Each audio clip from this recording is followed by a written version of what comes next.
اور بابا کے مرنے کے بعد اس نے وہ گھر ہی چھوڑ دیا تھا، لیکن وہ لڑکی کیوں اس کے حواسوں پر چھا گئی تھی، اس کی باتیں کیوں اس کے ذہن سے نہیں نکل رہی تھی۔ میں تمہیں اپنے حواسوں پر حاوی نہیں ہونے دوں گا، تم حدید شاہ کو کمزور نہیں کر سکتی، تم بھی بد کردار ہو، ہر عورت بد کردار ہے۔ اس نے سارے کمرے کی چیزیں الٹ پلٹ کر دی تھی، وہ خود سے لڑ رہا تھا۔ زمل فریش ہو کر باہر نکلی تو دیکھا شامیر قرآن کھول کر بیٹھا تھا۔ زمل نے اسے مسکرا کر دیکھا اور پھر آگے بڑھ کر دیکھا امل اور حائم پرسکون نیند سو رہے تھے۔ اس نے سکھ کا سانس لیا۔ شامیر نے قرآن کو بند کر کے الماری کے اندر رکھا۔ تمہیں ان دونوں نے زیادہ تنگ تو نہیں کیا نا؟ زمل نے بیبی کاٹ کے اندر پڑے دونوں ننھے منھے بچوں کی طرف محبت سے دیکھتے ہوئے پوچھا۔ ایسا ویسا تنگ کیا ہے یار، تم پورا دن کیسے سنبھال لیتی ہو انہیں؟ یہ بہت شیطان ہے۔ اس نے کچھ اس انداز سے کہا کہ زمل کو ہنسی آ گئی۔ اب اتنے بھی شیطان نہیں ہیں یہ دونوں۔ اس نے دونوں کے گالوں کو چھوا۔ ہاں نہیں ہے شیطان، میری بیٹی تو میری ہی طرح شریف ہے، لیکن تمہارا جو بیٹا ہے نا، اس کی ناک ہی سیدھی نہیں ہوتی، بالکل تم پر گیا ہے نک چڑھا۔ اس نے زمل کو چھیڑا۔ خبردار اگر تم نے میرے بیٹے کو کچھ کہا تو۔ زمل نے مصنوعی غصہ دکھایا۔ یہ جو تمہاری بیٹی ہے نا، یہ تمہاری ہی طرح ہے، بدتمیز اور دوسروں کو تنگ کر کے اسے خوشی محسوس ہوتی ہے۔ شامیر اس کے بیٹے کو کچھ کہے یہ زمل کو کہاں برداشت تھا۔ اچھا ویسے ساری بات ایک جگہ یہ تمہاری ہی ہمت ہے یار جو تم دونوں ٹوینز بچے سنبھال لیتی ہو، ورنہ تمہارا بیٹا تو بہت شیطان ہے۔ اس نے پھر سے اس کی دکھتی رگ پر ہاتھ رکھا۔ جواب میں زمل نے اسے گھورا۔ تمہاری بیٹی بھی کسی سے کم نہیں۔ وہ اب اسی طرح ہی لڑ رہے تھے کہ دونوں بچوں نے اٹھ کر رونا شروع کر دیا تھا۔ اف، اٹھ گئے دونوں۔ یہ دونوں تو ماں باپ کو ساتھ بیٹھنا بھی نہیں دیکھ سکتے۔ اس نے اکتا کر زمل سے کہا، میں تو سو رہا ہوں، تم انہیں چپ کرواؤ، کہہ کر وہ پیچھے ہو کر لیٹ گیا۔ ارے ارے میں اکیلی کیوں سنبھالوں، میں تو صرف اپنے بیٹے کو سنبھالوں گی، تم جانو تمہاری بیٹی جانے، وہ اب اسے تنگ کر رہی تھی۔ اس نے آگے بڑھ کر بیبی کاٹ میں سے قائم کو اٹھا لیا اور باہر نکل گئی۔ اب پورے کمرے میں امل کے رونے کی آواز تھی۔ اف میرے خدایا، سو جا میری ماں، مجھے بھی سونے دے۔ لیکن اس نے تو جیسے اسے سنا ہی نہیں تھا، وہ اپنے چھوٹے چھوٹے ہاتھ مار کر روئے جا رہی تھی۔ آخر شامیر اٹھا اور اسے گود میں اٹھا لیا اور وہ اس کی گود میں آتے ہی چپ کر گئی تھی۔ تمہاری ماں بہت چالاک ہے، جو کم روتا ہے اسے اٹھا لیتی ہے خود، اور تم چڑیل کو میرے حوالے کر دیتی ہے۔ اس نے محبت سے اس کے گال چوما۔ آخر تم نے مان ہی لیا کہ تمہاری بیٹی چڑیل ہے، زمل نے پیچھے کھڑے ہو کر کہا۔ وہ میں تو شامیر صفائی دینے لگا۔ کچھ بھی نہیں۔ اس نے حائم کو واپس کاٹ میں ڈالا جو کہ اب سو چکا تھا۔ لاؤ اسے مجھے دو، میں سلا دوں۔ اس نے شامیر سے امل کو لے کر گود میں اٹھا لیا۔ ارے ہاں، تم تو پری کے گھر گئی تھی، کیسی ہے وہ؟ شامیر کو ایک دم خیال آیا۔ نہیں، میری اس سے ملاقات نہیں ہوئی، وہ گھر نہیں تھی، البتہ فون پہ بات ہوئی، وہ کہہ رہی تھی کہ کل مجھ سے ملنے ادھر ہی آ جائے گی۔ اس نے نارمل سے انداز میں کہا، چلو ٹھیک ہے پھر کل یہاں ہی ملاقات ہو جائے گی، کہہ کر وہ سونے کے لیے لیٹ گیا۔ شامیر شاہ حدید اجلت سے گھر کے اندر داخل ہوا۔ زمل کچن میں کھڑی تھی۔ زمل، شامیر کہاں ہے؟ اس نے زمل سے پوچھا جو کچن میں کھڑی چائے کا انتظام کر رہی تھی۔ شامیر تو اندر ہے، تم اندر ہی چلے جاؤ، زمل نے مسکرا کر کہا۔ اور آپ؟ اس نے اپنے مخصوص انداز میں ایک آئی برو اچکا کر کہا، میں بس آتی ہوں، میری ایک دوست آئی ہے۔ اس نے اسے بتایا، ٹھیک ہے جلدی آئیے گا، چائے ساتھ بیٹھ کر پیئیں گے۔ وہ اندر جانے لگا، یکدم رکا۔ امل اور حائم کہاں ہیں؟ اس نے زمل سے پوچھا۔ وہ ابھی کچھ دیر ہی پہلے سوئے ہیں۔ زمل اب چائے پیالیوں میں انڈیل رہی تھی۔ حدید، میں جب بھی آتا ہوں آپ انہیں سلا دیتی ہیں، اس نے شکوہ کیا۔ ارے تم کون سا بتا کر آتے ہو؟ زمل کے اس انداز پر مسکرا دی۔ اچھا پریشان کیوں ہو رہے ہو؟ تم ابھی آئے ہو نا، کھانا کھا کر جانا، تب تک بچے بھی جاگ جائیں گے، پھر کھیل لینا۔ اس نے مسئلے کا حل بتایا۔ اچھا سنو حدید، وہ شامیر کو بتا رہا تھا کہ چاچو کی وفات کے بعد اس گھر سے آ گئے ہو۔ اس نے حدید سے اس متعلق پوچھا۔ جواب میں حدید پہلے تو خاموش رہا، پھر بولا، زمل بابا کے ہوتے ہوئے بھی وہاں میرا کوئی نہیں تھا اور ان کی وفات کے بعد تو وہاں رہنے کا کوئی جواز ہی باقی نہیں تھا۔ اس کے لہجے میں صدیوں کا کرب اور اذیت در آئی تھی۔ زمل زمل، وہ اسے پکارتی باہر آئی۔ یار ریلی سوری، چائے میں اگلی دفعہ پی لوں گی، ابھی مجھے ایک ضروری کام کے لیے جانا ہے۔ اس نے موبائل کو پرس میں ڈالا اور زمل کو جیسے ہی قریب آئی اور اسی دوران حدید پلٹا اور اس کے ساتھ ٹکرا گیا۔ کیا ہو گیا ہے، اندھی ہو؟ اس نے غصے سے کہہ کر جیسے ہی اسے دیکھا تو ششدر رہ گیا۔ تم؟ اس نے حیرت سے کہا۔ اسی لمحے حدید نے بھی اسے دیکھ لیا تھا۔ وہ اسے کیسے بھول سکتا تھا؟ اس نے تو اس کی نیندیں حرام کر دی تھی۔ وہ جتنا اس سے دور بھاگ رہا تھا وہ حقیقت بن کر اس کے روبرو کھڑی تھی۔ پریوش منہ کھولے اس انسان کو دیکھ رہی تھی جس کی اس کے ساتھ کوئی جان پہچان نہیں تھی۔ اس کے باوجود بھی اس نے سب کے سامنے اس کے ساتھ بدتمیزی کی تھی۔ وہ کتنا کرتی رہی تھی اس کی وجہ سے۔ زمل، اس انسان کا تمہارے گھر کیا کام؟ تم جانتی ہو یہ کتنا بدتمیز انسان ہے؟ سچ تو یہ ہے کہ یہ ایک کرپٹ سیاستدان ہے۔ میں تو سوچتی ہوں کہ سیاست میں لوگ اسے کیسے برداشت کر لیتے ہیں۔ وہ افسوس سے ملک کی بھاگ دوڑ ایسے ہاتھوں میں ہے کہ جن مردوں کو بات کرنے کی تمیز نہیں وہ بھی ہمارے اوپر حکومت کے خواب دیکھتے ہیں۔ مائی گاڈ! اس نے جیسے دل کی بھڑاس نکالی۔ محترمہ، آپ ایک دفعہ پہلے بھی مجھے جلی کٹی سنا چکی ہیں اور میں نے نظر انداز کیا، لیکن بار بار ایسا نہیں ہوگا، حدید نے شرافت کا ثبوت دیتے ہوئے کہا۔ اچھا، پھر آپ کیوں خاموش رہ کر شرافت کا ثبوت دے رہے ہیں؟ اس دن کی طرح بغیر وجہ کے مجھے باتیں سنائیں نا، اس نے اطمینان سے کہا۔ چپ، بالکل چپ، کوئی مجھے بھی بتائے گا کہ کیا ہو رہا ہے؟ زمل کب سے یہ سب سن رہی تھی، آخر اسے بولنا ہی پڑا۔ کیا تم دونوں پہلے سے ایک دوسرے کو جانتے ہو اور پہلے بھی مل چکے ہو؟ زمل نے دونوں سے پوچھا۔ مجھے نہیں پتا ہے زمل، مجھے دیر ہو رہی ہے، میں جا رہی ہوں۔ اس کا موڈ بگڑ چکا تھا لہٰذا جان چھڑا کر جا رہی تھی۔ پری سنو یار! زمل اس کے پیچھے بھاگی۔ پریوش! اچھا میری بات تو سنو! آواز حدید کے کانوں میں پڑ رہی تھی۔ پریوش! وہ زیر لب بڑبڑایا۔ پریوں جیسی خوبصورت، گریٹ! وہ مسکرایا۔ اوئے، تو کب آیا اور یہ شور کیسا ہے؟ شامیر اسی وقت اندر سے باہر آیا تھا۔ میں ابھی تھوڑی دیر پہلے ہی۔ اس کا موڈ ایک دم خوشگوار ہو چکا تھا۔ اور شور زمل کی کوئی دوست آئی تھی، انہیں گیٹ تک چھوڑنے گئی ہے۔ وہ سرے سے انجان بن گیا تھا۔ اچھا چل اندر آ، باہر کیوں کھڑا ہے؟ وہ دونوں باتیں کرتے کرتے کمرے کی طرف بڑھ گئے۔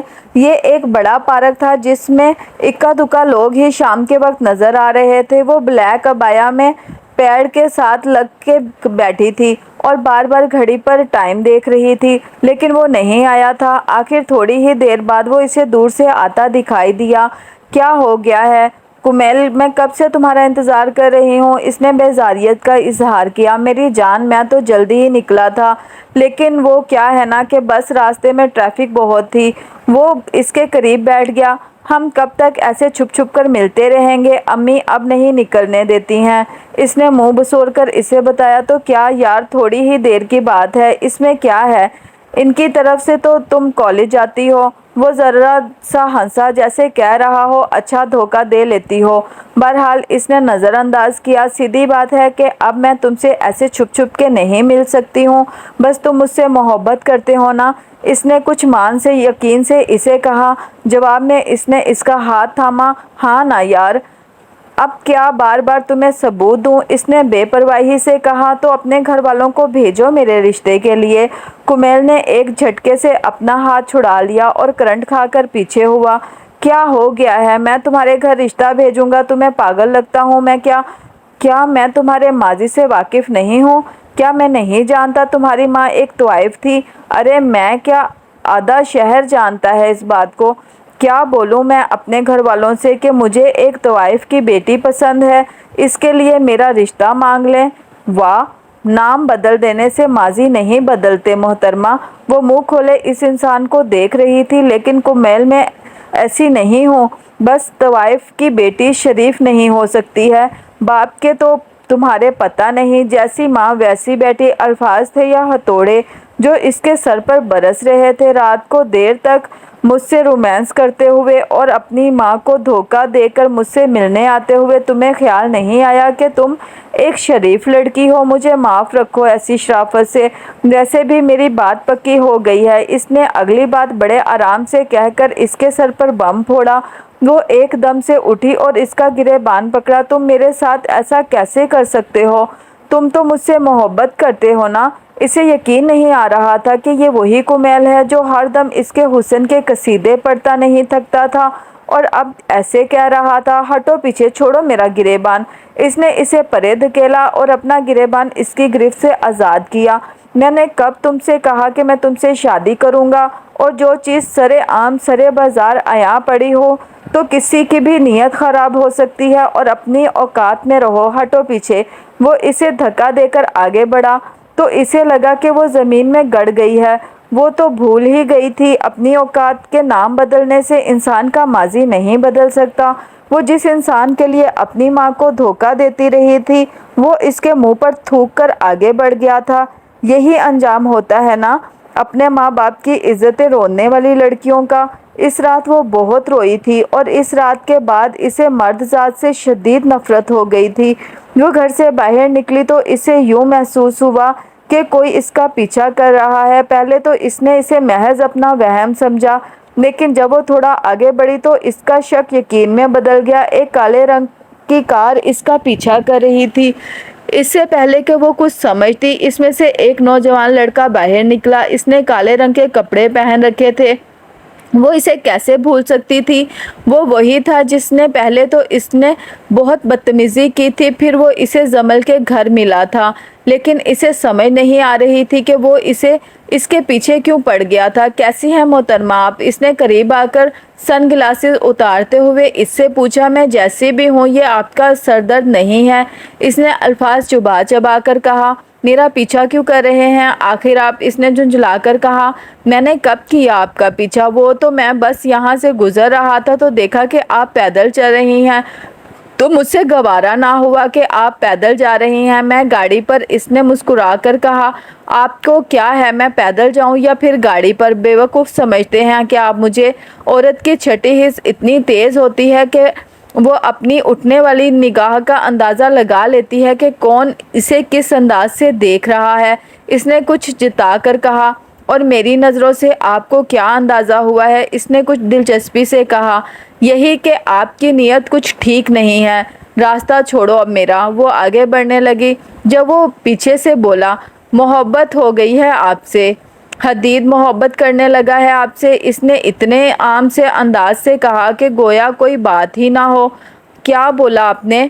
وہ دوبارہ سننا چاہتی تھی۔ یہی کہ مجھے آپ سے محبت ہے، اس نے پھر عام سے لہجے میں کہا۔ اس نے اسے کھا جانے والی نظروں سے دیکھا اور آگے بڑھی۔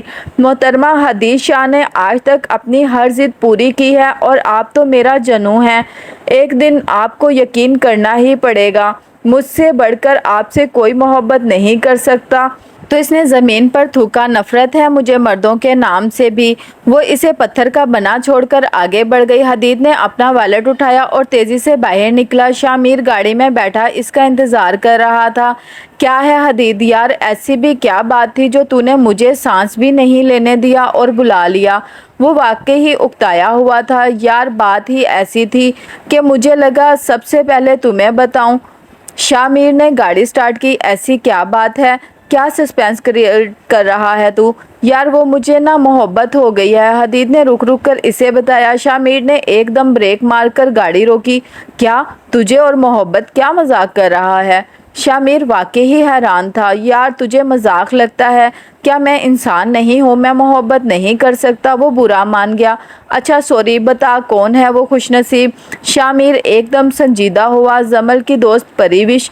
کیا؟ شاہ میر اچھل پڑا۔ اس میں اتنی حیرانگی کی کیا بات ہے؟ حدید نے عام سے انداز میں کہا۔ یار حیرانگی کی بات تو نہیں، لیکن وہ کوئی عام لڑکی نہیں ہے۔ اچھا میں بھی کوئی عام لڑکا نہیں ہوں؟ وہ اس کی بات سے لطف اندوز ہوا۔ یار وہ بہت حساس لڑکی ہے، اپنے گھر کی ساری ذمہ داری اس کے اوپر ہے، وہ بہت ہمت والی لڑکی ہے۔ شاہ میر اس سے بہت متاثر تھا۔ میں اس کا تمام بوجھ اپنے کندھوں پر اٹھا لوں گا، یہ وعدہ ہے میرا۔ تم؟ حدید ایک دم سنجیدہ ہوا۔ یار پھر بھی سوچ لے تو ایک بار، وہ میری بہنوں کی طرح ہے۔ شامیر مطمئن نہیں ہو پا رہا تھا۔ یار کیا تجھے مجھ پر یقین نہیں؟ حدید کا موڈ پھر سے بگڑ چکا تھا۔ یار اپنی جان سے بھی زیادہ یقین ہے مجھے، بس تم پری سے بات کرو، مجھ سے جتنا ہو سکا تمہاری مدد کروں گا۔ حدید شامیر کا چچا زاد تھا، وہ اسے ہمیشہ سے جانتا تھا، بچپن جوانی سب کچھ ان کے ساتھ گزرا تھا، وہ اس کو اچھی طرح سے جانتا تھا۔ وہ ایسا نہیں تھا کہ لڑکیوں کے ساتھ وقت گزاری کرے، وہ تھوڑا خودسر تھا، بس جو ایک دفعہ ٹھان لیتا وہ کر کے رہتا۔ شامیر کو صرف اس بات کا ڈر تھا کہ کہیں اپنی اس ضد پر وہ پری وش کو کوئی نقصان نہ پہنچا دے، لیکن اس نے اپنے سارے خدشوں کو جھٹک دیا، اسے روکنا اب فضول تھا۔ پری وش شام کو گھر لوٹی تو امی کچن میں کھانا بنانے میں مصروف تھی۔ اسے اندر آتا دیکھ کر وہ گلاس میں پانی لے کر باہر آئی۔ وہ باہر چارپائی پر بیٹھی اور خاموشی سے گلاس تھام لیا۔ کیا بات ہے پری، لگتا ہے بہت تھک گئی ہو؟ ستارہ بیگم نے اس کے قریب بیٹھتے ہوئے پوچھا۔ کام بھی تو بہت کرتی ہو تم، انہوں نے افسردگی سے کہا۔ امی کام کی وجہ سے نہیں تھکتی، میں لوگوں کی نظروں سے تھک گئی ہوں۔ حالانکہ میں نقاب میں جاتی ہوں پھر بھی لوگ مجھے ایسے حقارت سے دیکھتے ہیں جیسے میں بہت بڑی گناہ گار عورت ہوں۔ مجھے ہمیشہ یہی طعنہ سننا پڑتا ہے کہ تم کیسے شریف ہو سکتی ہو؟ تمہاری ماں تو ایک طوائف ہے امی، کیا ایک طوائف کی بیٹی شریف نہیں ہو سکتی ہے؟ اس کی آنکھوں میں نمی تیرنے لگی تھی۔ میں خاموش ہو جاتی ہوں جب کسی جگہ مجھ سے میرے باپ کا نام پوچھا جاتا ہے۔ میں تنگ آ گئی ہوں ایسی ذلت بھری زندگی سے۔ اس نے جیسے اپنے دل کی بھڑاس نکالی۔ میں حیران ہوں کہ صرف کوٹھے ہی کیوں بدنام ہیں اور کوٹھوں پہ رہنے والیاں ہی کیوں طوائف کہلاتی ہیں؟ جو سرے عام تنگ چست لباس میں پھرتی ہیں انہیں تو ماڈرن کہا جاتا ہے، انہیں کوئی کیوں نہیں طوائف کہتا؟ ستارہ بیگم چپ رہی۔ کوٹھے بھی تو ان مردوں کی وجہ سے ہی آباد ہے نا، تو قصوروار عورت کیوں ہے؟ مرد ایک غسل سے پاک ہو جاتا ہے، عورت کی ایک غلطی تو ساری عمر یاد رکھی جاتی ہے۔ اب آنسو پلکوں کی باڑ توڑ کر آنکھوں سے بہہ گئے تھے۔ بیٹا میں نے کوٹھے سے نکلنے کے بعد سب کچھ بدل دیا تھا صرف تمہارے لیے۔ وہ سچ میں بے بس تھی۔ نام بدل لینے سے پہچان نہیں بدلتی ستارہ بائی۔ اس کے لہجے میں کاٹ نمایاں تھی۔ وہ بس اس کا منہ دیکھتی رہ گئی اور وہ آنسو پیتی اٹھ کے چلی گئی تھی۔ جمل اندر آئی تو شامیر کسی گہری سوچ میں گم تھا۔ شاہ کیا سوچ رہے ہو؟ وہ اس کے قریب ہی بیٹھ گئی۔ یار بس کچھ خاص نہیں، آج حدید ملا تھا مجھے۔ ہاں تو اس میں پریشانی کی کیا بات ہے؟ جمل نے عام سے انداز میں کہا۔ اگلی بات تو سنو، شامیر نے جھنجھلا کر کہا۔ ہاں ہاں بولو۔ جمل اس کی طرف متوجہ ہوئی۔ وہ کہہ رہا ہے اسے محبت ہو گئی ہے۔ کیا؟ حدید اور محبت؟ اچھا مذاق ہے، وہ بھی کسی عورت سے؟ امپاسبل، جمل نے ہنستے ہوئے کہا۔